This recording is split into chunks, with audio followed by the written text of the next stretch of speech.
आइए weeds and insect pest control के बारे में जानते हैं। तो आज हम खरपतवार तथा कीट पीड़क नियंत्रण के बारे में जानेंगे। खरपतवार जिसको वीड्स कहा जाता है।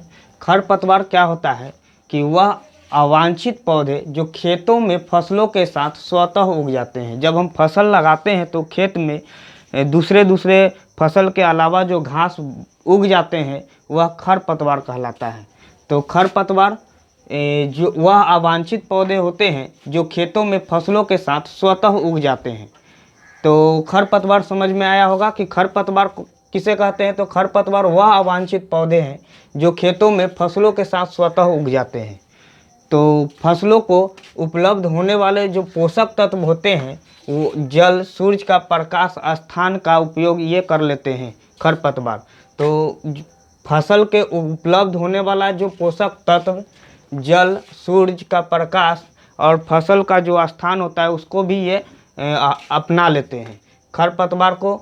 इससे फसल के पैदावार अच्छा नहीं हो पाता है। तो खरपतवार को हटाना सबसे ज़्यादा ज़रूरत हो जाता है। खरपतवार को ना हटाया जाए तो फसल बढ़िया नहीं होगा और फसल का पोषक तत्व ये खरपतवार ले लेंगे। तो इस तरह से खरपतवार को हटाना सबसे ज़्यादा ज़रूरी हो जाता है। खरपतवार के उदाहरण है बहुत सारा, जैसे यहाँ पर हमने कुछ लिखा है चौलाई, बथुआ, कटेला। कटेला को अर्जाम्यून कहते हैं, खट्टी बुट्टी होता है, अंग्रेजिलिस कहा जाता है, गाजर घास होता है, पार्थेनियम जिसको कहा जाता है। तो ये सब खरपतवार के उदाहरण हैं। तो इस तरह से खरपतवार हो जाते हैं खेतों में।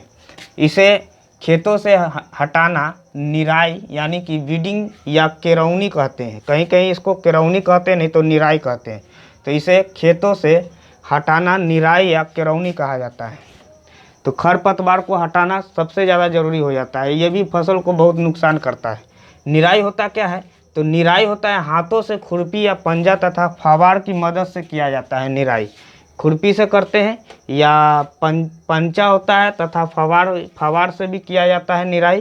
तो निराई समझ में आया होगा कि निराई क्या है। तो हाथों से या खुरपी से फसल से जो खरपतवार निकालने की विधि है उसको हम कहते हैं निराई। खरपतवार पर नियंत्रण का सबसे महत्वपूर्ण भूमिका जो है वह जुताई को माना जाता है। जुताई में क्या होता है कि खरपतवार जड़ से उखड़ जाते हैं। तो जुताई जो है खरपतवार पर नियंत्रण में सबसे महत्वपूर्ण भूमिका निभाता है। इसका नियंत्रण का सबसे अच्छा समय जब होता है, खरपतवार का नियंत्रण का सबसे अच्छा समय होता है वह फूल तथा बीज बनने से पहले किया जाता है। फूल और बीज बनने से पहले निराई कर दी जाती है।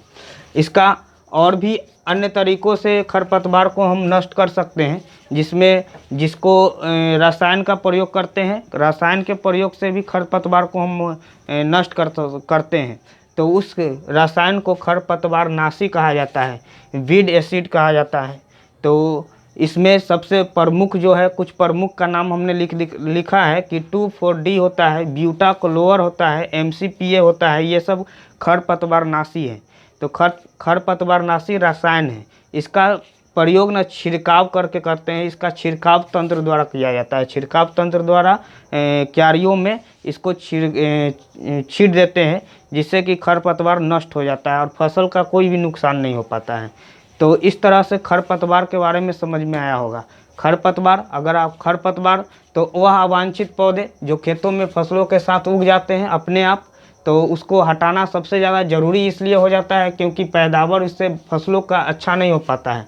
तो खरपतवार को हटाना सबसे ज़्यादा ज़रूरी हो जाता है। खरपतवार को हटाना निराई या केरौनी कहा जाता है। निराई यानी कि वीडिंग। तो इस तरह से हम खरपतवार आपको समझ में आया होगा। खरपतवार नाशी जो रसायन है उसके बारे में भी पता हो गया होगा। तो ये है खरपतवार तथा कीट पीड़क नियंत्रण।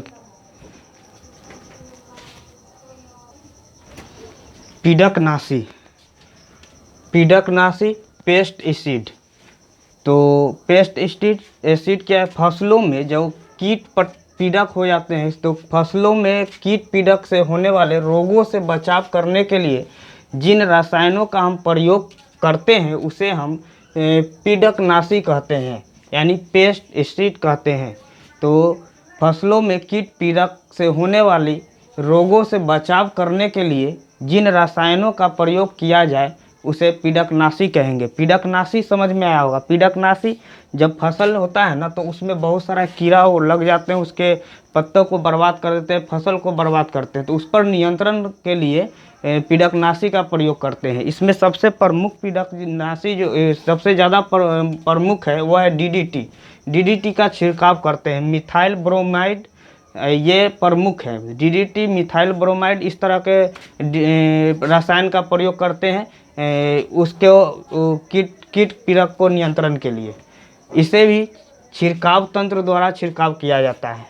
इसका छिड़काव भी छिड़काव तंत्र द्वारा किया जाता है। विदेशों में जो विदेश होते हैं ना उसमें बड़े बड़े फार्मों में जो है पीडकनाशी के छिड़काव के लिए छोटे वायुयान या हेलीकॉप्टर के प्रयोग करके करते हैं।